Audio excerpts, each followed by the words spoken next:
Père, nous te remercions pour la parole.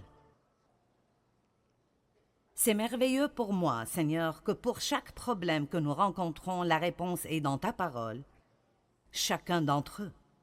Et clairement, si nous voulons vivre de la façon dont tu nous guides, nous n'aurons pas de stress.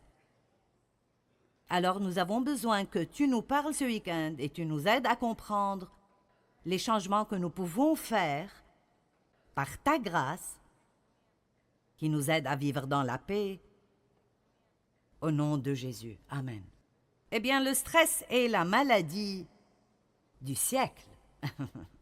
C'est un business de plusieurs milliards de dollars. Le traitement du stress, le remède pour le stress, que ça vienne du fait de payer un psychologue ou de différents médicaments ou livres ou cours de gestion du stress ou séminaires ou quoi que ce soit. Vous avez vu comment vous avez réagi? Et quand j'ai dit au groupe de louanges ce que j'allais enseigner, ils ont tous dit « Oh, nous allons vraiment écouter ce week-end. » Et alors, je pense sûrement que nous comprenons tous que ce n'est pas la volonté de Dieu pour nous de vivre sous pression et avec du stress tout le temps. Combien d'entre nous comprennent que ce n'est pas la volonté de Dieu, d'accord? Et donc, c'est une maladie de notre culture. Mais même si nous vivons dans une culture, ça ne veut pas dire nécessairement que nous devons adopter cette culture. Écoutez ce que je dis. Autrement, nous finirons par faire des excuses pour tout. C'est la façon dont le monde est aujourd'hui. Mais cela n'a pas besoin d'être la façon dont votre monde est. Amen. Je vais demander cela de nouveau. Juste parce que c'est la façon dont votre monde est aujourd'hui, ça ne veut pas dire que ça doit être la façon dont votre monde est, ou la façon dont mon monde est. Et je peux vous dire, si quelque chose changera dans vos vies ou dans ma vie, alors nous devrons prendre la responsabilité de le changer. Maintenant, la première chose que nous faisons dans toute situation est d'aller vers Dieu. Mais je pense que nous nous perdons entre ce que Dieu fera et ce qu'il nous rendra capables de faire. Vous voyez, nous prenons part avec Dieu. Nous sommes des partenaires de Dieu. Et je pense vraiment que beaucoup de fois, les gens pensent que la prière est juste faire que Dieu répare tout cela. Alors que je ne fais juste rien, ou je continue même de faire les mêmes choses stupides que je fais déjà. Mais maintenant, je m'attends à ce que Dieu se débarrasse en quelque sorte de la récolte que je sème dans ma propre vie. Est-ce que vous comprenez? Et alors, quand vous priez, vous devez ouvrir vos oreilles pour écouter ce que Dieu vous dira concernant quelles sont les causes de vos problèmes. Maintenant, parfois il n'y a rien que nous puissions faire, et si c'est le cas, alors Dieu vient et fait tout. Mais souvent, la racine de votre problème est que nous vivons juste avec un manque de connaissances et dans ce que la Bible appelle l'ignorance. Nous ne marchons pas dans la sagesse, nous faisons des choses parce que c'est juste la culture dans laquelle nous vivons, et c'est ce que tout le monde fait, et donc nous faisons cela. Mais nous devons retourner à la parole de Dieu tout le temps, retourner à la parole de Dieu, et les proverbes sont pleins de sagesse. Retournons à la parole de Dieu et prenons un engagement de ne pas vivre d'après ce qui arrive autour de nous, mais de prendre des décisions d'après la direction du Saint-Esprit. Combien croient que si nous sommes tous dirigés par l'Esprit, nous aurons des vies plutôt paisibles? D'accord. Donc, je n'ai pas de baguette magique que je remuerai au-dessus de vous pour que tout votre stress disparaisse. Et personne d'autre non plus, en fait. Je pense que parfois, quand les gens vont à des cours de gestion du stress ou de conseils, je ne pense pas qu'ils vont souvent avec cette pensée « je suis prêt à faire un changement ». Ils pensent plutôt « je veux que quelqu'un résolve mon problème ». Et nous devons nous arrêter ici une minute où toute cette chose sera inutile. Je ne peux pas résoudre vos problèmes, et Dieu non plus, si vous ne faites pas ce que Dieu vous dit de faire, ou faites ce que Dieu vous dit de ne pas faire. Je veux que vous compreniez ceci, parce que c'est venu à moi vraiment fortement, que la prière n'est pas « maintenant Dieu va réparer tout cela ». Je veux dire, il y a tellement de fois où c'est ce qui arrive parce que peut-être que vous faites déjà ce que Dieu vous demande de faire et maintenant Dieu doit faire sa part. La prière n'est pas juste parler à Dieu. La prière, c'est aussi écouter Dieu. Et Dieu répond bien. Il ne parle peut-être pas exactement comme nous le faisons, mais Dieu communiquera avec vous de plusieurs différentes façons. Dieu vous parlera aujourd'hui à travers ma voix. Si vous écoutez, il parle à travers la parole de Dieu. Il parlera à travers un petit enfant. Dieu parlera à travers une circonstance. Je veux dire, il parle de différentes façons. Et nous devons prier et obéir. Il n'y a pas une seule personne dans cette salle ou qui regarde à la télévision qui ne peut pas échanger une vie de stress contre une vie de paix. Si vous êtes prêt à ne pas juste avoir une formule magique, mais à vraiment commencer à arriver à la racine de certains des problèmes à cause desquels vous avez du stress, et vous devez alors être prêt à faire les changements qui doivent être faits avec l'aide de Dieu. Je le dirai encore et encore, sans lui, nous ne pouvons rien faire. Mais je pense que c'est aussi sûr de dire que sans nous, il ne fait pas grand-chose. Hein? Je ne sais pas. Es-tu sûr que c'est dans la Bible? Oui, je suis sûr de cela. Ce n'est peut-être pas dit comme cela, mais Dieu nous dit d'oublier nos soucis et pas nos responsabilités. Il nous utilise, il travaille à travers les gens. Alors je prie pour découvrir ce que Dieu veut que je fasse, ou s'il n'y a absolument rien qu'il me dit de faire, alors je m'attends à ce qu'il le fasse. Mais nous devons comprendre que la vraie prière n'est pas juste de nous attendre à ce que Dieu fasse tout, alors que nous ne faisons absolument rien.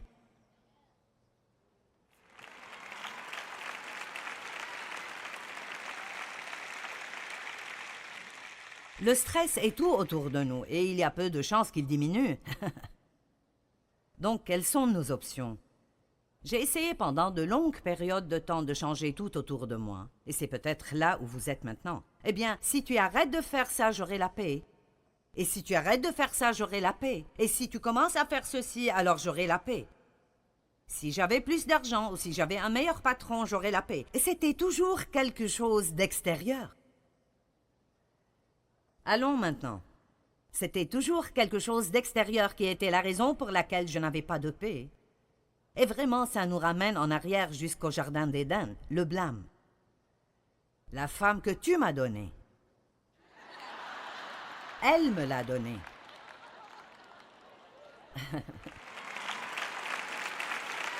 Excuse-moi? Je pensais que les hommes voulaient être à la tête de la maison.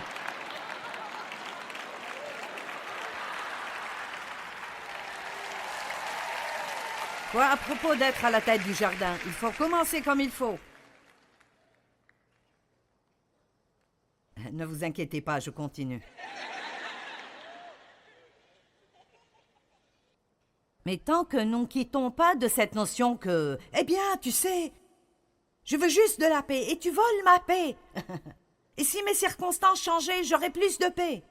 Vos circonstances, je ne veux pas être décourageante, vos circonstances changeront peut-être, mais vous en aurez d'autres. Hein?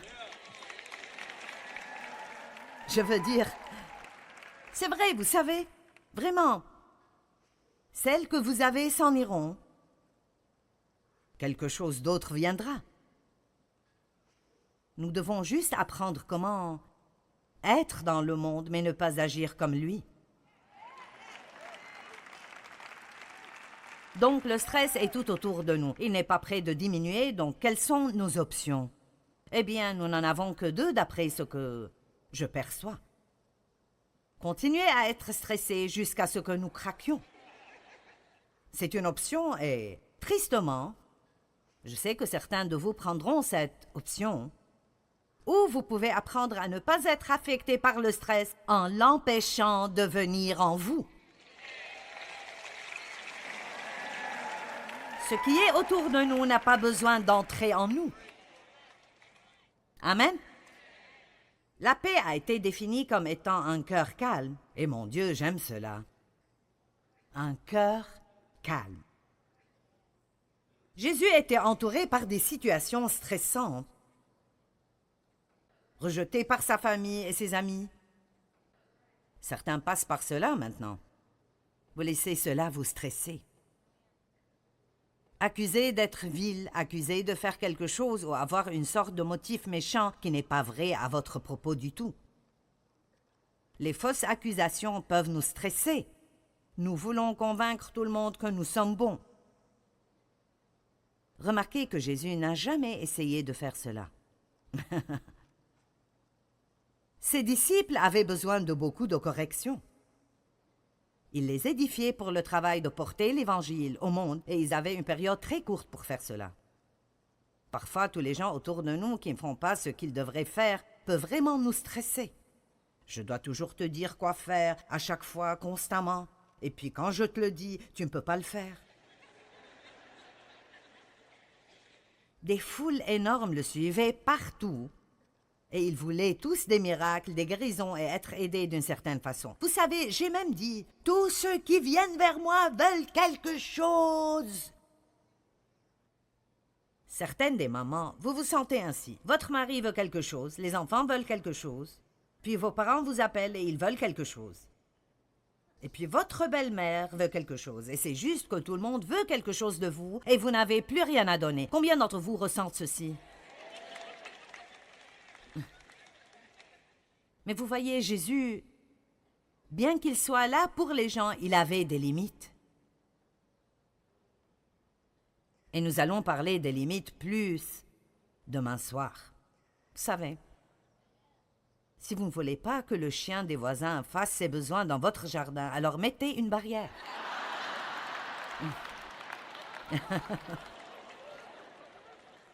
Amen. Et cela veut dire que nous devons mettre des barrières autour de nos vies et dire « Tu peux t'approcher comme ça, mais tu ne peux pas venir plus près. »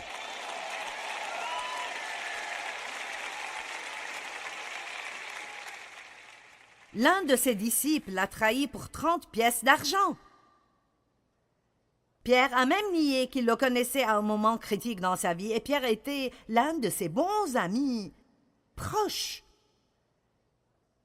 Il s'occupait mentalement et émotionnellement continuellement de savoir et d'être conscient de la souffrance qu'il allait devoir endurer sur la croix.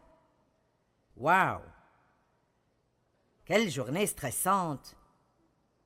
Et quand même, au milieu de tout cela, il nous donne Jean 14, 27.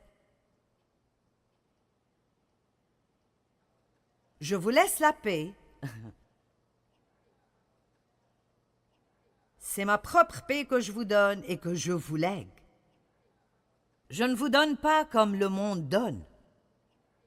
Que votre cœur ne se trouble point et ne s'alarme point. Cessez de vous permettre d'être agité et perturbé et ne vous permettez pas d'être effrayé et intimidé et peureux et mal à l'aise. Maintenant, ceci prouve le point que j'essayais de transmettre au départ. Dieu veut toujours que nous venions à lui dans la prière et il est toujours prêt à faire ce que nous ne pouvons pas faire. Il est un Dieu qui fait des miracles. Mais nous voyons ici, honnêtement, que si je vais croire cela, alors je n'ai pas besoin de prier pour la paix parce que j'ai déjà la paix. Je ne l'utilise juste pas. C'est ce qu'il a dit. Je vous laisse ma paix. Si nous sommes nés de nouveau, nous avons le prince de la paix qui vit à l'intérieur de nous. Donc, très profondément, si vous pensez à une masse d'eau et une tempête vient au-dessus de cette eau, vous allez voir des ondes et des vagues et une perturbation à la surface. Mais au fond,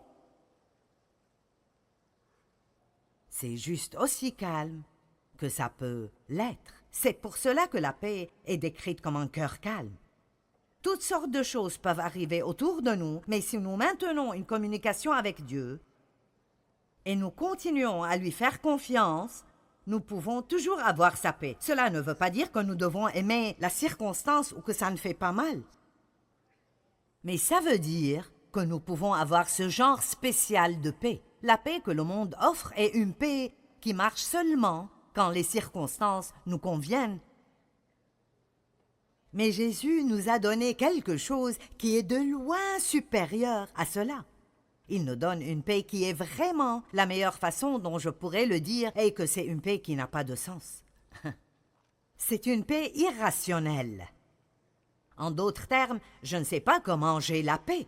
Vous vous sentez embarrassé de dire à quiconque que vous avez la paix parce qu'ils penseront que vous êtes juste en train d'être hyper religieux ou quelque chose, mais vous pouvez honnêtement avoir la paix dans les circonstances les plus difficiles si vous avez vraiment une relation profonde avec Dieu. Et je vous le dis, je pense que nous avons besoin de plus d'enseignements plus profonds. Amen. Je pensais à cela cette semaine alors que je pensais à plusieurs choses différentes et comment il y a des années, il y avait en fait des conférences appelées « conférences de la vie plus profonde ». Et nous avons besoin de plus de cela. Dans Luc 5, Jésus a dit « Allez là où l'eau est profonde et préparez-vous pour une quantité ». Donc nous avons besoin d'apprendre comment vivre d'après nos cœurs et d'après nos esprits et pas juste continuer à réagir d'après tout ce qui arrive autour de nous.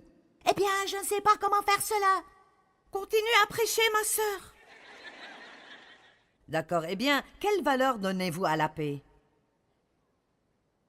Vous n'allez pas recevoir beaucoup de cela si vous ne décidez pas que cette paix est probablement l'une des choses les plus précieuses que vous avez. L'amour de Dieu est là-haut, tout au sommet. La grâce de Dieu est géniale. Mais je vous le dis, cette paix, mince, c'est si important. Laissez-moi vous poser une question.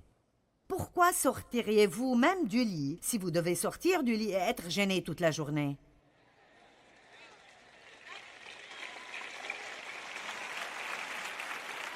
Et c'est pour cela que certaines personnes qui sont déprimées n'essayent même pas de sortir du lit, parce qu'ils ne veulent pas faire face à un autre jour. Mais ce n'est pas la réponse. La réponse n'est pas de se cacher de la vie. Ce n'est pas d'éviter vos problèmes. C'est d'apprendre comment s'occuper de choses comme Jésus s'occupait des choses. Laissez-moi partager ma marche de stress avec vous pour que vous sachiez que je sais ce dont je parle. D'abord, j'ai été sexuellement abusée par mon père. Pendant plusieurs années, j'ai épousé le premier homme qui est venu, juste pour échapper. Et il était un arnaqueur et un vrai escroc, et a fini par aller en prison pour vol. Et c'était un cauchemar de 5 ans ajouté à un cauchemar de 18 ans. Donc là, j'avais 23 ans, et je suis dans un mauvais état. C'est étonnant combien de personnes paraissent bien de l'extérieur, mais ils sont mal en point. Amen. Et je pense qu'ils ont créé le mot dysfonction pour moi, vous savez. C'est pour cela que je suis si radicale concernant la parole de Dieu, parce que c'est ce qui m'a changé. Et non seulement la lire, mais la recevoir, l'aimer, lui obéir. Et ça a été une aventure de 40 ans, mais laissez-moi vous dire, la parole de Dieu travaillera dans votre vie si vous ferez tout ce qu'elle vous dit de faire. Et ne me dites pas ce « je ne peux pas ». Parce que tout ce que Dieu nous dit de faire, il nous donnera la capacité de le faire si nous le voulons.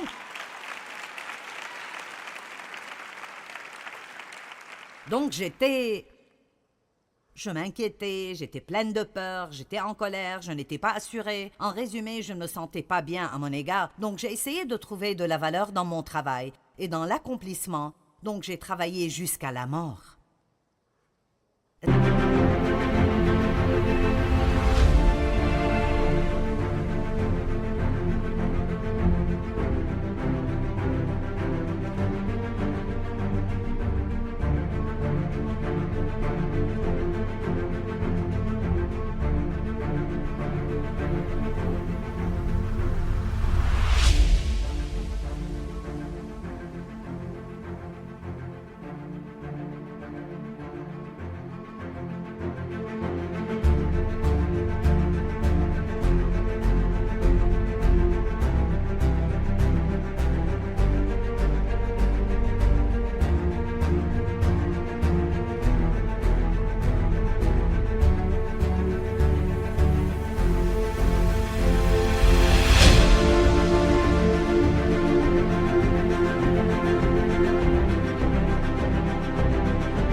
Vous êtes passé par là?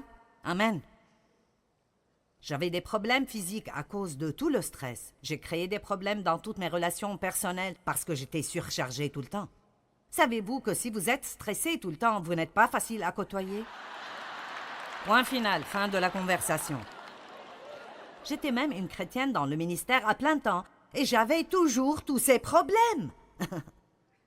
Être sauvé ne garantit pas que vous n'aurez pas ces problèmes. Parce que non seulement notre esprit doit être racheté, ce qui arrive à la nouvelle naissance, mais notre âme doit être sauvée.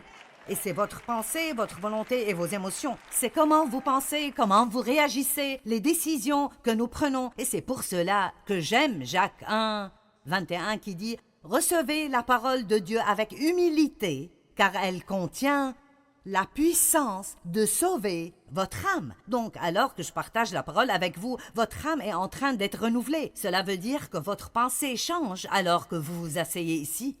Vous allez changer la façon dont vous pensez à certaines choses.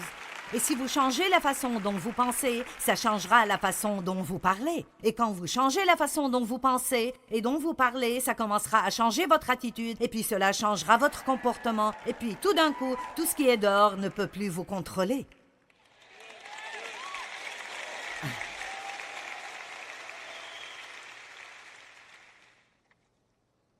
Après plusieurs années de tourments, j'ai finalement décidé que j'allais avoir la paix à tout prix. Et je veux m'arrêter et dire que Dave était un grand exemple pour moi. Et si vous êtes l'une de ces personnes très paisibles et vous pensez que vous n'avez pas vraiment besoin de cela parce que vous n'avez pas de problème de stress, vous en avez vraiment besoin parce que vous côtoyez des tas de personnes qui en ont. Et vous ne les comprenez probablement pas non plus. Vous dites, quel est ton problème? Pourquoi te fâcherais-tu à ce propos? Pourquoi t'occuperais-tu de cela? Eh bien, ils sont comme ça. Mais vous voyez, Dave était un grand exemple pour moi. Que je pouvais avoir la paix parce que je venais d'un endroit où je ne savais même pas...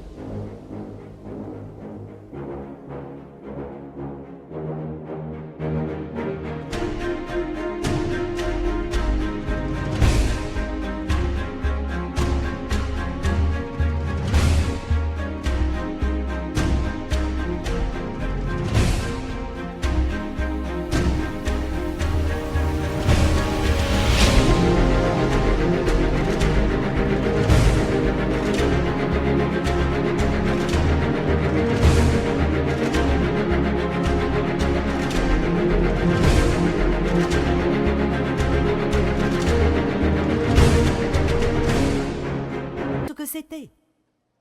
Combien d'entre vous ont grandi dans une maison et à une atmosphère colérique, violente et outrageuse, et vous ne saviez même pas ce à quoi la paix ressemblait? Je ne savais pas ce que c'est. Quand je commençais à avoir la paix, ça m'ennuyait. Et comme c'est stupide, j'étais vraiment ennuyée. C'était comme... Honnêtement, si je n'étais pas fâchée et je n'avais rien qui m'inquiétait et je n'étais pas en colère contre rien, je ne savais pas quoi faire de moi-même. Et je ne plaisante pas. Je me souviens de m'asseoir dans un fauteuil à bascule en pensant « c'est ennuyant ».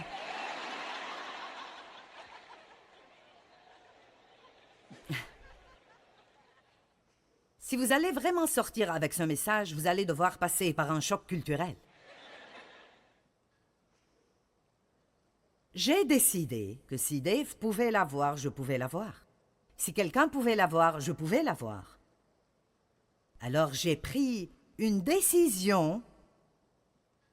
Et si je ne fais rien ce soir d'autre que de vous amener au point de prendre une décision, je veux que vous preniez une décision que quoi que ça demande. Allez, quoi que ça demande. Je veux que ceci tombe en vous comme une pierre. Quoi qu'il arrive, je vais avoir la paix.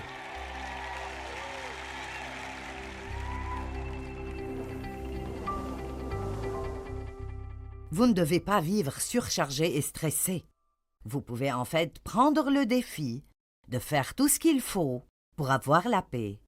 Et l'une des façons de commencer est de reconnaître que Jésus vous a déjà donné la paix. Vous avez la paix en vous. Vous avez juste besoin de l'exercer et y accéder.